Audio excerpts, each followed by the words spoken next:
Guys, कैसे हैं सब लोग। मैं हूं रोहित शर्मा और आप देख रहे हैं मैथ्स प्लस।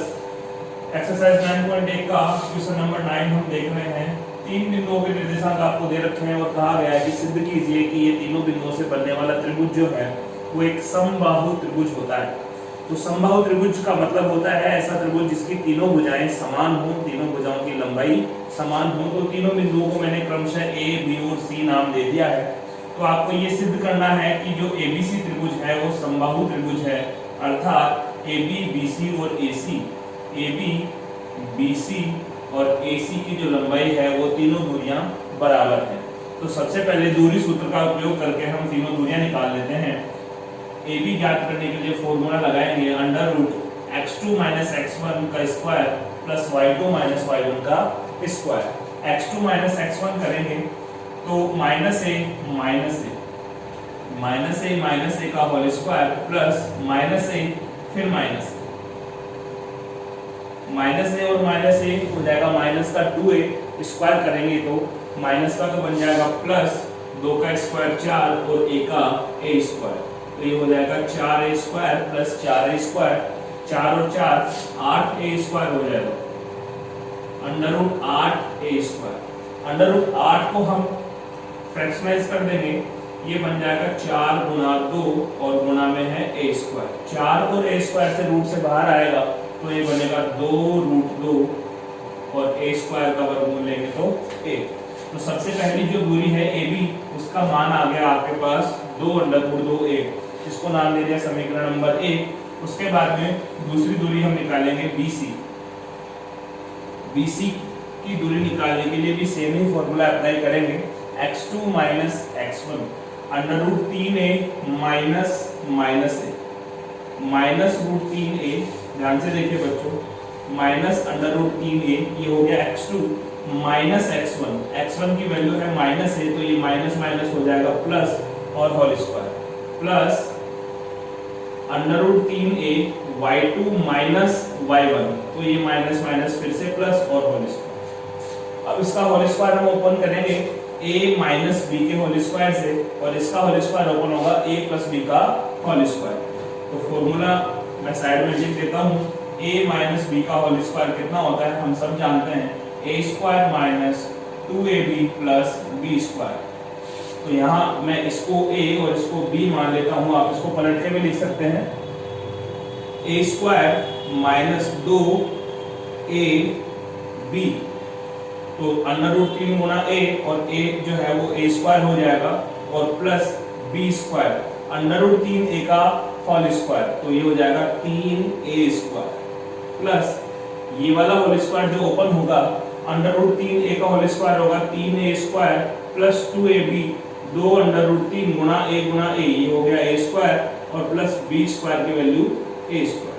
अब देखिए ये प्लस का 2 अंडर रूट 3a स्क्वायर और ये माइनस का 2 अंडर रूट 3a स्क्वायर आपस में कैंसिल आउट हो जाएगा, a स्क्वायर और 3a स्क्वायर 4a स्क्वायर और 3a स्क्वायर 7a स्क्वायर और 1a स्क्वायर टोटल हो जाएगा 8a स्क्वायर। फिर से इसको फ्रैक्शनाइज करेंगे इसी रूप में तो इसकी वैल्यू भी 2 अंडर रूट 2a के बराबर आ जाएगी। ये लेंथ जो है आपकी BC आ गई है। इसके बाद तीसरी दूरी भी आपको ज्ञात करनी है। तीसरी दूरी ज्ञात करने के लिए आपको निकालना है AC की वैल्यू भी सेम इसी तरीके से निकालनी पड़ेगी, x2 माइनस x1 तो इसको x1 y1 और इसको x2 y2 मान लेते हैं, या इसको x1 y1 और इसको x2 y2 मान सकते हैं, आपकी मर्जी है। a minus under root 3a का होल स्क्वायर प्लस a ये माइनस माइनस हो गया plus a minus under root 3 का होल स्क्वायर। फिर से वही फॉर्मूला अप्लाई करेंगे, स्क्वायर ओपन करेंगे, ये दोनों टर्म्स जो सेम टर्म्स हैं आपस में कट जाएंगी और फिर यहाँ पर 8a स्क्वायर बच जाएगा। फिर से इसका जब स्क्वायर रूट लेंगे वर्गमूल करेंगे तो ये 2 अंडर रूट 2a के बराबर आ जाएगा। इस प्रकार देखें कि तीनों दूरियां AB, BC और AC तीनों दूरियां जो है बराबर हैं किसके, 2 अंडर रूट 2a के या अंडर रूट 8a स्क्वायर के। तो इससे ये सिद्ध होता है कि त्रिभुज ABC जो है वो एक समबाहु त्रिभुज है। नेक्स्ट 10th क्वेश्चन है, 3 बिंदुओं के निर्देशांक आपको दे रखे हैं और पूछा गया है कि सिद्ध कीजिए तीनों बिंदु संरेख हैं। संरेख या कोलिनियर इसे इंग्लिश में कहते हैं। संरेख होने की क्या शर्त होती है बच्चों? संरेख होने का मतलब ये होता है कि तीनों जो बिंदु हैं वो एक सरल रेखा के ऊपर स्थित होने चाहिए। जैसे 3 बिंदु हमने मान लिए ए, बी और सी, इसको ए नाम दे दिया, इसको बी और इसको सी नाम दे दिया। तो एबीसी जो है वो संरेख है, यानी एक ही रेखा के ऊपर स्थित है। जब ये तीनों बिंदु संरेख होंगे तो आपके पास जो दूरियां आएंगी AB, BC और ये तीसरी दूरी AC, तो इन तीनों के बीच में क्या संबंध होगा कि AB प्लस BC की वैल्यू जो है वो किसके बराबर होगी? AC के बराबर। अब हमें ये नहीं पता है कि पहला A है या दूसरा B है या तीसरा C है, तो आपको क्या करना है, तीनों दूरियां निकालनी है और कोई भी दो दूरियों का योग अगर तीसरे के बराबर होगा तो वो तीनों बिंदु संरेख कहलाएंगे, वरना वो तीनों बिंदु संरेख नहीं होंगे। इसका दूसरा मेथड ये है कि जब तीनों बिंदु संरेख हो जाते हैं तो उनसे बनने वाले त्रिभुज का जो क्षेत्रफल होता है वो 0 हो जाता है। देखो तीनों बिंदुओं का अगर मैं क्षेत्रफल निकालूं त्रिभुज का, तो ये तो बिल्कुल एक सरल रेखा होगी, तो क्षेत्रफल 0 हो जाएगा। तो क्षेत्रफल का फॉर्मूला अगर 0 के बराबर आ रहा है तो भी तीनों बिंदु क्या कहलाते हैं? संरेख कहलाते हैं। तो अभी तो हम इस मेथड से इसको करते हैं, शॉर्ट में आप क्षेत्रफल वाले फॉर्मूले से भी इसको अप्लाई कर सकते हैं। हम क्षेत्रफल का फॉर्मूला भी अभी सीखते हैं। तो AB, BC और AC तीनों डिस्टेंस हम निकाल लेते हैं। सबसे पहले AB के लिए फॉर्मूला अप्लाई करेंगे, √x2 - x1 का whole square plus y2 - y1 का होल स्क्वायर, -2 - 1 x2 - x1 का whole square plus y2 - y1 7 - 1 का होल स्क्वायर, -2 और 1 माइनस के 3 स्क्वायर करेंगे तो प्लस का 9, 7 में से 1 गया 6, स्क्वायर कर दिया 36, ये हो गया √45। ओके, सेकंड जो डिस्टेंस आएगी BC, हम BC निकाल लेते हैं। 3 - -2, 3 - -2 तो माइनस माइनस हो गया plus whole square plus y2 - y1, -3 - 7, -3 - 7, 3 + 2 5, 5 का स्क्वायर कर दिया, ये हो गया 25 प्लस -3 और -7 हो गए 10, 10 का जब स्क्वायर करेंगे तो ये हो जाएगा प्लस का 100, यानी ये आ जाएगा √125। तीसरी दूरी जो आएगी वो आएगी आपकी AC। तीसरी दूरी निकालने के लिए भी फॉर्मूला वही सेम फॉर्मूला अप्लाई करेंगे। अब x2 - x1 करेंगे तो 3 - 1 का whole square plus y2 - y1 -3 - 1 का होल स्क्वायर, 3 में से 1 गया 2, 2 का स्क्वायर करेंगे तो आपको मिलेगा 4 प्लस ये हो जाएगा 4, 4 का स्क्वायर करेंगे 16। ये जो वैल्यू आपको मिलेगी वो मिलेगी √20। अब संरेख होने के लिए किन्हीं दो दूरियों का योग तीसरे के बराबर होना चाहिए। तो अब आपको जब दूरियां निकालनी है तो इनको फैक्टराइज करना पड़ेगा। 45 जो आया है, AB जो आया है 45, इसको मैं अंडर में 9 × 5 लिख दूंगा तो ये आ जाएगा आपका 3 √5, 3 का वर्गमूल 9 का वर्गमूल 3 और 5 अंडर रूट में रह जाएगा 3 √5। BC आया आपका 125। देखिए बच्चों इसको कैसे हम तोड़ करके लिखेंगे। 125 को हम लिखेंगे 25 × 5, 125 को लिख देंगे 25 × 5। हम वही फैक्टर करेंगे जिनमें एक फैक्टर जो है वो पूर्ण वर्ग हो, ताकि उसको हम अंडर रूट से बाहर निकाल सकें। 25 जब अंडर रूट से बाहर आएगा तो ये बनेगा 5 और अंडर रूट के अंदर भी बच जाएगा 5। ये हो गया 5 अंडर रूट 5। तीसरी दूरी जो आई है आपकी AC, तो AC का मान जो आया है यहाँ पर आया अंडर रूट 20। अंडर रूट 20 को हम क्या लिख सकते हैं 4 × 5, 4 का वर्गमूल होता है 2, तो ये आ जाएगा 2 अंडर रूट 5। अब देखो आपको क्लियर होगा, पहले नहीं लग रहा था कि ये संरेख है, लेकिन अब जब मैंने इनको फैक्टराइज कर दिया है तो अब बिल्कुल क्लियर लग रहा है कि 3 अंडर रूट 5 और 2 अंडर रूट 5 को जब मैं जोड़ूंगा तो वो 5 अंडर रूट 5 के बराबर आ जाएगा। तो आपको क्या मिल रहा है यहाँ पर AB प्लस AC बराबर BC, AB प्लस AC बराबर BC, यानी किन्हीं दो दूरियों का योग तीसरी दूरी के क्या आ रहा है बराबर आ रहा है। 2 under root 5 plus 3 under root 5 और इसका मान है 5 अंडर रूट 5। तो LHS और RHS बराबर आ गया। इसका मतलब ये हुआ कि ये जो तीनों बिंदु हैं वो संरेख हैं। इसका जो सेकंड मेथड है वो भी मैं आपको बताता हूँ। अब इसी क्वेश्चन को हम सेकंड मेथड से करते हैं। संरेख होने की दूसरी शर्त एक और होती है कि तीनों बिंदुओं से बनने वाले त्रिभुज का क्षेत्रफल हम 0 के बराबर कर देते हैं। देखो ये तीन बिंदु हैं x1 y1 x2 y2 और x3 y3। इन तीनों से बनने वाले त्रिभुज का जो क्षेत्रफल होता है उसका फॉर्मूला ये होता है, त्रिभुज का क्षेत्रफल बराबर 1/2 x1 y2 minus y3 plus x2 y3 minus y1 plus x3 y1 minus y2। Formula आसानी से याद किया जा सकता है। 1 2 3 की फॉर्म आपको याद रखनी है। x बाहर आएगा, y अंदर आएगा, x1 फिर y2 और y3, x2 2 के बाद में 3 फिर 1 3 1 2। अब जब ये तीनों बिंदु संरेख हो गए हैं तो क्षेत्रफल किसके बराबर हो जाएगा? 0 के बराबर हो जाएगा। तो अगर इन तीनों बिंदुओं के निर्देशांक इस फॉर्मूले में रखूं और कैलकुलेशन के बाद अगर आपको 0 मिल रहा है तो 100% है कि तीनों बिंदुओं जो है वो संरेख होंगे, मतलब त्रिभुज का जो क्षेत्रफल होगा वो 0 होगा। तो यहाँ पर मैं x1 y1 x2 y2 और x3 y3 की वैल्यू जो है फॉर्मूले में पुट कर देते हैं। ये 1/2 क्रॉस मल्टीप्लाई से 0 में चला जाएगा।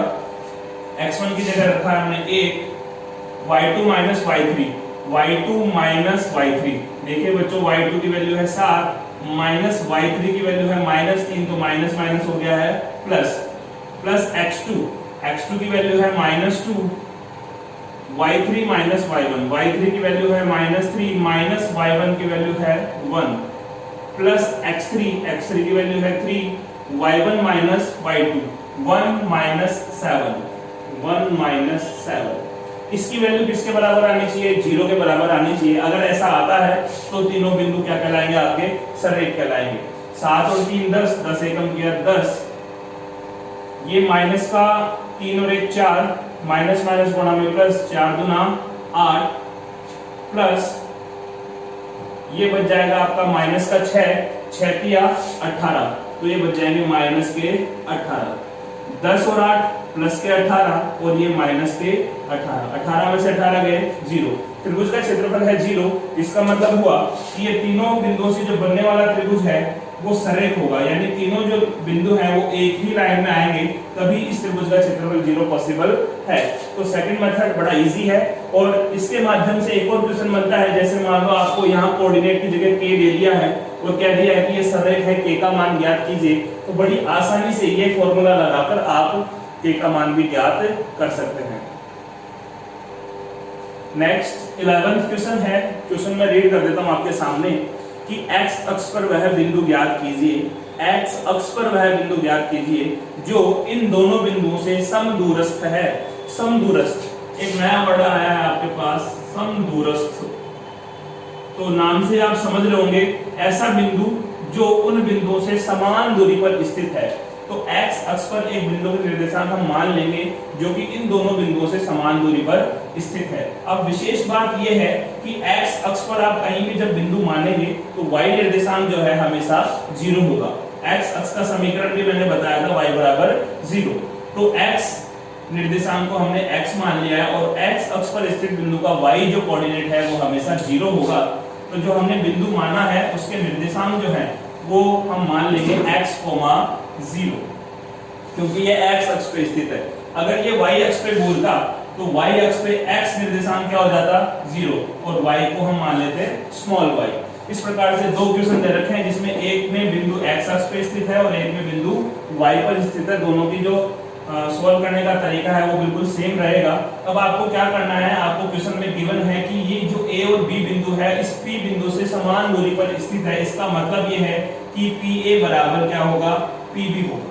अब फॉर्मूले में जो अंडर रूट आता है उसको हम यहीं हटा देते हैं। अगर मैं दोनों तरफ वर्ग कर दूं तो pa² बराबर क्या आएगा? pb²। ओके, अब pa और pb की वैल्यू निकाल लेते हैं और दोनों को इक्वल पुट कर देते हैं। तो देखिए pa क्या आएगा? ये p और ये x1 y1 और x2 y2। तो pa बराबर under root x2 minus x1 का whole square plus y2 minus y1 का होल स्क्वायर। x2 की जगह लिख दिया मैंने -2 माइनस x1 की जगह x whole square plus y2 minus y1 -5 minus 0 का होल स्क्वायर। ओके, और पीबी जो आएगा आपको, इसको एक बार और सोल्व कर लेते हैं थोड़ा सा। अंडर रूट, ये माइनस माइनस कॉमन निकालेंगे तो स्क्वायर से ये प्लस हो जाएगा। आप इसको x प्लस 2 का होल स्क्वायर भी लिख सकते हैं, और प्लस 5 का स्क्वायर करेंगे तो ये बन जाएगा 25। इसको मैंने नाम दे दिया समीकरण नंबर ए।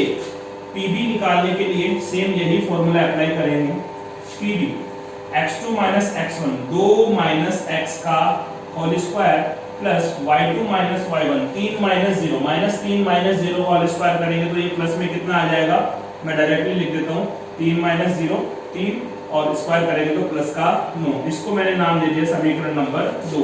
पीए और पीबी दोनों बराबर हैं, तो क्योंकि क्वेश्चन में दिया गया है कि जो ए और बी बिंदु है वो पी बिंदु से समदूरस्थ हैं, दोनों तरफ वर्क कर देंगे तो ये जो स्क्वायर रूट है ये कैंसिल हो जाएगा, और आपके पास जो इक्वेशन मिलेगा वो ये आएगा x प्लस 2 का होल स्क्वायर प्लस 25 बराबर 2 माइनस एक्स का whole square plus 9। Under root से अंडर रूट कैंसिल हो गया है। अच्छा, ये x प्लस 2 कैसे आया वो एक बार और देख लें, अगर कंफ्यूजन है तो। दोनों में से मैंने -1 कॉमन ले लिया है, तो ये भी प्लस का ये भी प्लस का, और जो -1 कॉमन लिया है वो स्क्वायर के कारण क्या बन जाएगा, +1 बन जाएगा। अब इसको a प्लस बी का होल स्क्वायर और इसको a माइनस बी के होल स्क्वायर से ओपन करेंगे तो ये बनेगा a square plus 2ab plus b square, यानी x square plus 2ab 2x गुना 2 यानी 4x, और प्लस बी स्क्वायर यानी 4 और ये 25 बराबर, ये खुलेगा a माइनस बी के होल स्क्वायर से, तो ये खुलेगा 4a स्क्वायर minus 2ab minus 2 into 2 into x यानी माइनस का 4x plus b square x square और प्लस में 9। अब इस एक्स स्क्वायर को मैं जब इधर लेके आऊंगा तो ये माइनस का हो जाएगा, इसलिए कैंसिल आउट हो जाएगा। यहाँ इस 4 से ये 4 भी कैंसिल आउट हो गया है। ये माइनस का 4x जब इधर आएगा ट्रांसफर होके तो प्लस में 4x और ये 4x बन जाएगा 8x।